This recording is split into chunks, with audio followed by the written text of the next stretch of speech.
Assalamualaikum warahmatullahi wabarakatuh.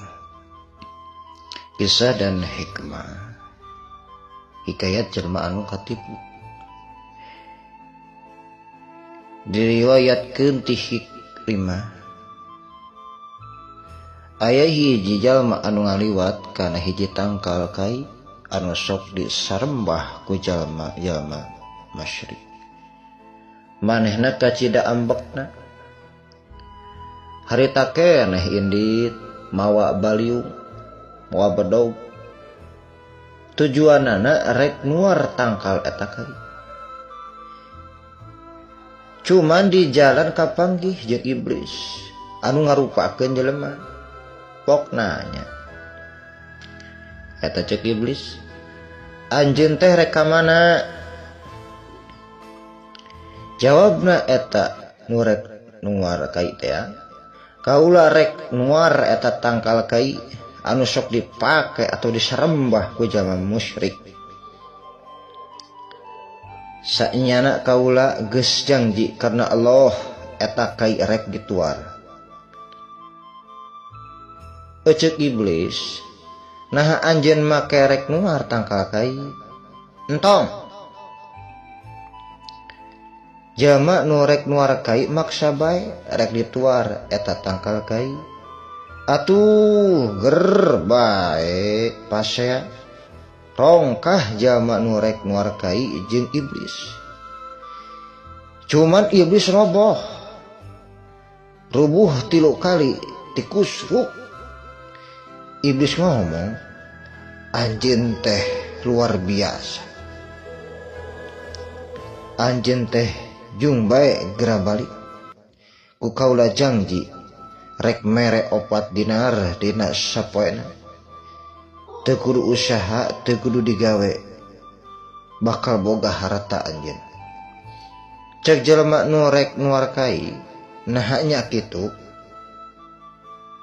Laras cek iblis, nya kaula janji ka anjeun. Terus ieu si jalma teh balik ka imahna. Dina saban-saban eta mukakeun sajadahna, tetela aya 4 dinar. Monang 3 poe kitu keneh. Ari dina 4 poena dibukakeun eta sajadahna teu aya. Teu aya nanaonan. Teras manehna nyokot deui eta baliung atau bedog rek nuar tangkal kai bari numpak himar. Cuman tetep di jalan kapanggih deui jeung anu ngaranna iblis anu ngarupakeun jelema teh. Pokna nanya, rek ka mana anjeun teh? Jawab eta jelema, rek nuar kai. Teras pasea deui eta, gelut si jelema jeung iblis. Si lalaki eta roboh anu ayeuna nepikeun ka ripuh manehna. Sarum manehna kaget terus nanya eta ka iblis, naon sababna anjeun teh ayeuna bisa kuat jeung bisa unggul tibatan kaula?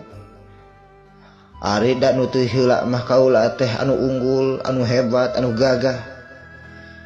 Cek iblis, ari nu teu heula mah anjeun teh karena Allah, lillah. Lamun dikumpulkeun ayeuna sanajan sakabeh balat kaula, tetep kaula moal kuat kalawan anjeun. Ari ayeuna mah anjeun teh kaluarna ku sabab teu karena Allah, kulantaran teu manggih dinar di handapkeun sajadah. Laras, hayo ayeuna mah ulah loba carita. Gera balik anjeun, lamun teu balik pasti anjeun bakal dipaehan atau dirampung ku kaula.